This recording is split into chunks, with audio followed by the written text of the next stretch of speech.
We do have to talk about the Patriots offense, right? Because they did score touchdowns their last 3 possessions. Do you throw that out? Well, do you feel like that's not? Did they figure anything out, or was it just Houston got off to that big lead and kind of let yeah, the foot Houston off the gas? Exactly. I mean, hey, 20. To me, the last 2 touchdowns, the competitive part of the football game was over. It really was. The Texans aren't playing their normal defense anymore. They're really just trying to hang on. Now, they got very relaxed there, especially in the last drive. Yeah. I mean, they decided not to tackle people at some times. I mean, James White had that one play where he caught a little flare pass, and it was like, what, is anybody going to tackle him, or are we just going to play 2-man touch here and let him run for like 20 or 30 yards? But yeah, I don't put a whole lot of stock into those last 2 drives. They may have been worn down a bit because you look at the total plays. Sure, right. The Patriots ran 87 plays. The Texans had 56. Yeah, right. You had Zach Cunningham, McKinney, and Merciless for the Texans. Their 3 linebackers played all 87 snaps. Oof. So they might have been run down. They could have been, definitely. definitely. Well, the emotions of the game are over, though. When you're up 28-9 and there's 6 minutes left in the fourth quarter, you are going to take your foot off the gas pedal a little bit. And your defensive coordinator changes the way he plays, too. He's not going to play it like, it's a normal competitive game, because now he's going, well, I'd be stupid to bring this blitz here and leave my guy on an island and do this type of thing here to where maybe he throws up a jump ball and their guy gets it and walks in for an end zone, in the touchdown for an easy 6 points, whatever it may be. So, yeah, teams get conservative. They try to drop back, try to make people throw the ball underneath, and then they rally and make the tackles. And, of course, New England never gives up. We know that. They're the ultimate 4-quarter football team. But, yeah, I'm not going to sit here and go, hey, Ahmed, the last 2 drives, they made me feel better about the Patriots. They're good to go. No, they're not. They have issues all across the board with their whole offense. And I think the first thing I want to say is the Texans' defense is different now that Bradley Roby's back.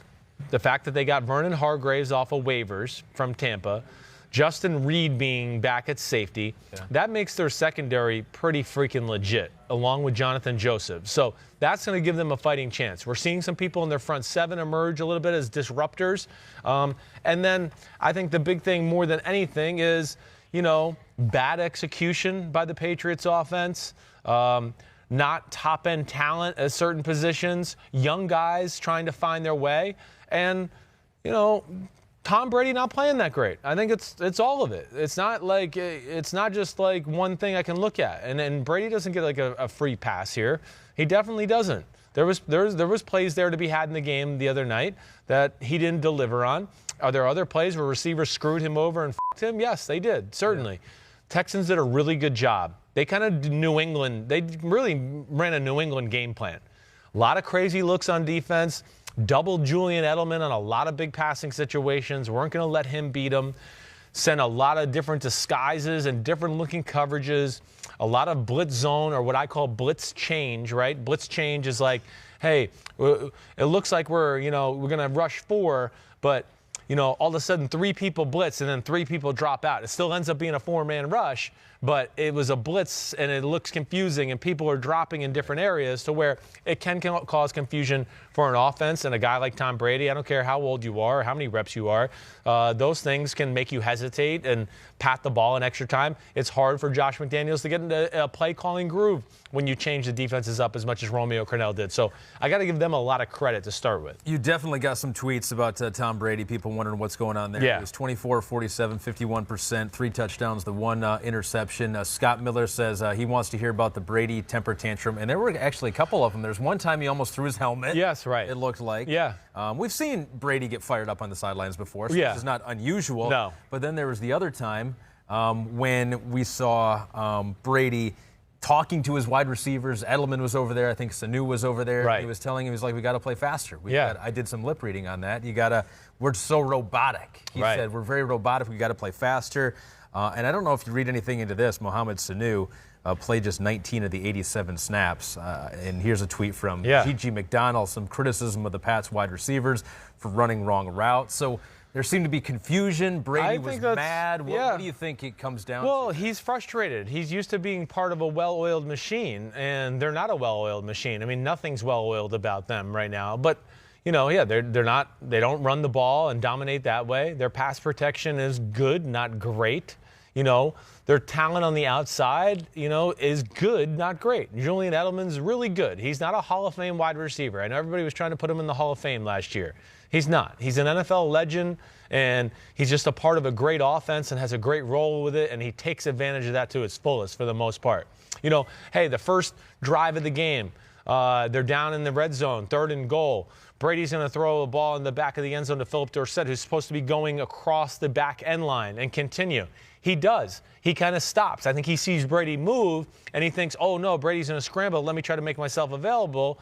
And Brady thinks, hey, you're supposed to continue on the back end line, and throws the ball. And now it looks like he threw a bad pass. And really, no, Philip Dorsett kind of f***ed him. He should have kept going. So is there some of that? Definitely, without a doubt. There are guys like Jacoby Myers, still learning the offense and all that. Now, hey, listen, the play he said, I know exactly the play where he said, we got to play faster. Jacoby Myers was open really fast. I want to go, Tom, no, you need to go a little faster there. He was open. He ran a slot out route. He was open, but Tom didn't throw it. You don't like the way he looks in the pocket. Well, that's my biggest issue with Tom right now. If you want to just talk about where I see slippage, and this is where I saw it a little at the end of last year too, and this is why I made him my number 9 quarterback, because there was inklings of this. Now, Tom Brady's still really awesome. Don't get me wrong here, everybody. I mean, he really is. He still can make a lot of big throws. But what I would be concerned about with more than anything is the jumpiness in the pocket for no reason at times is the thing that I think is the most concerning.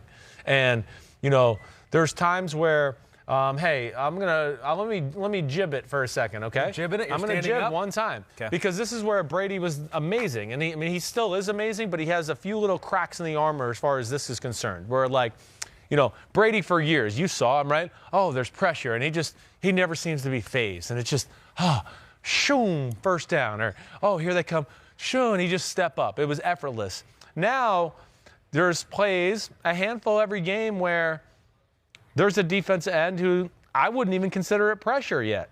And he's doing this already and moving out of the way. And it's like, whoa, where are you going? Just stay right in there. And within doing that, people are becoming open or coming open. And because he makes such a drastic move and then checks to see if he's protected, by the time he gets regathered and looks down the field, they're not open anymore. Yeah. So he's already missed that opportunity. So I would say, there was like 4 or 5 snaps during the game like that too, where he had people that they're going to get a nice, chunk of yardage, 10, 15, 20-yard gains. And because he's, and again, he's older, yes. He has been hit a lot this year. And when you do get hit that much, of course, you're going to be conscious of what's around you. So I understand all that. I'm not trying to be a jerk. Last night, the offensive line actually did a pretty good job. That's where I was going to go. That really wasn't like when as the game got a little later, there were a few moments where they went around the edge, and made some nice moves. That kid, Jacoby Martin, number 54, had a few pressures and sacks. But for the most part, yes, the protection was pretty good. And that's just one little flaw I definitely see with his game more than anything right now. And that's always something that jumps out to me when guys get later up in their career. They become jumpy in the pocket. It happened to Eli Manning 2 years ago. And Tom's isn't as bad as Eli Manning. Don't get me wrong there. It's not. But there's still moments. And when your offense isn't good, and I sit down and a guy like me watches the film, it magnifies itself right now because, they're not as good, and they only have a certain amount of opportunities to make some big plays and things happen. Sure. And they can't waste them on things like that at times, too. So, it's really an all-around effort. O-line, run game not as good. The receivers do mess up at times. Divvy up the percentage of blame. If you got a whole pie. Quarterback play. You have wide receiver play. You have coaching. Yeah. Who gets the biggest slice of that pie? The blame pie. I mean, I think that I would probably blame offensive line. Like the receivers and the receivers more than anything right now. I think I get it. I think they're probably the most to blame. They get probably the biggest chunk of the pie, followed by like Brady and the O-line together. Okay. I think they're there. If you made me divvy it up that way. Now listen, the coaching. Listen, you're not going to hear me get on the coaching very much. It's coached to a T almost weekly, all right? And, that's just where it's unfortunate. And it's interesting with the Patriots because I don't think we've ever seen them really struggle this time of the year. It's December, and we're going, what's the deal with this offense? Usually we say that in like late September, early October, and this time of the year we're going, they turned the Patriots are going. Here we go. Right. One quick thing before we move on from this game. I do think it's interesting because you said that the Patriots are approaching 85 Bears territory with that defense a couple weeks ago. It's still one of the best defenses in the league that we have seen in a while. But when you're paired up with some wide receivers like Houston has, I mean, Kenny Stills on that 35-yard touchdown just ran right by Jonathan Jones. Because they're worried about Will Fuller, who can run by defensive backs, and DeAndre Hopkins, who can run by defensive backs. And so for as great as that Patriots defense is, it is striking to see the Houston Texans have 3 wide receivers who, man-to-man, are really tough for them to handle. Really tough. Texans are going to, if they play again in a month in the playoffs, this game will go down to the wire. This is a tough matchup for the New England Patriots.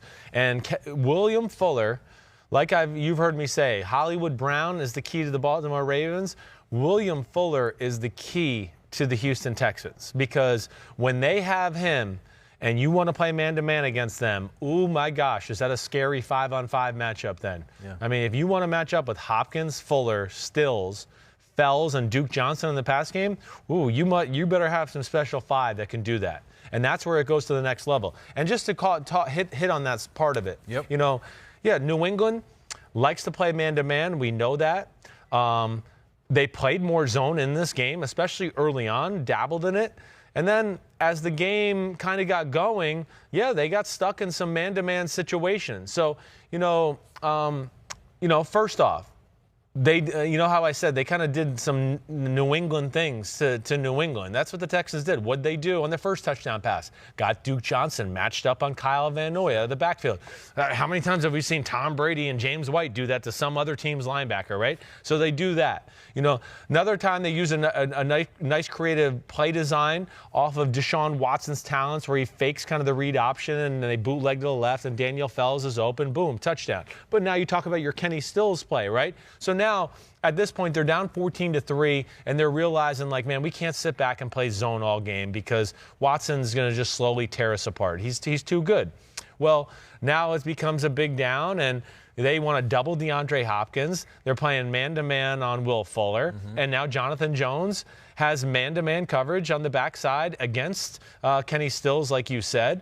Watson, it's a blitz look, but Billy O'Brien is expecting blitz. He keeps 6 men in to protect. Watson gets really deep in the pocket, lets kind of the pass rush come upfield, does a real aggressive step up, and then just goes, I'm going to throw a dime. And that's where they're going to stress the Patriots out every time they play him, because he is arguably the best deep ball thrower in football. And then along with those 3 weapons, and like you said, Fuller, it makes them really dangerous. He can create that time. Deshaun Watson, he can create more time. And almost on that play, again, the 1 to 5 yards, he almost waited too long. I know. To throw that. I know. When he first threw it, I was like, the guy's going to be out of the end zone. He's not going to get it there in time. He gave himself too much time. But the Texans 8-4 now with a huge win over the Patriots, who now fall to 10-2. So some people were wondering, is there anything else you want to hit on that one? No, I think that's the big thing. The Patriots blitz did not ruin the game like it has against most of these quarterbacks. I thought NBC, we did a great job of showing the graveyard of teams' quarterbacks they've played. This is where it's weird with New England. I mean, of course, New England's New England. I'm holding New England to a standard that's only New England is capable of being at, all right? So I'm not trying to be a hater on them. You know me, I always am like, New England would do this. Why doesn't this team do this? New England does that. I mean, they're the gold standard. But I think what's weird is the fact that here we are in December, and we're questioning their offense, which is a real question. And again, I'm hesitant about questioning it because I know that they can get it together. But then even with the defense, yes, it's been doing historic things. But let's not forget about some of the quarterbacks they've played. I mean, Luke Falk. It's Luke Falk, it's Fitzpatrick, it's McCoy, down in Colt McCoy, with the Redskins. It's Daniel Jones as a rookie. It's Sam Darnold again. It's Baker Mayfield. It's the Eagles and Cowboys offenses that have struggled. I'm not trying to take anything away from them, but I just think this is the first real, complete, dangerous offense they've faced. And now they got the Kansas City Chiefs coming to town too, which should be interesting. But I'm just saying it's the first time in a long time in December that we're saying that we got questions. They have time to figure it out. All right, I'm done. They've got time to figure it out. I'm done talking. You brought up the Kansas City. They didn't let the blitz beat them. That was the big thing. They had answers to that. Hi, I'm Mike Tirico, and thanks for watching. Make sure to hit subscribe for the latest news and highlights From NBC Sports.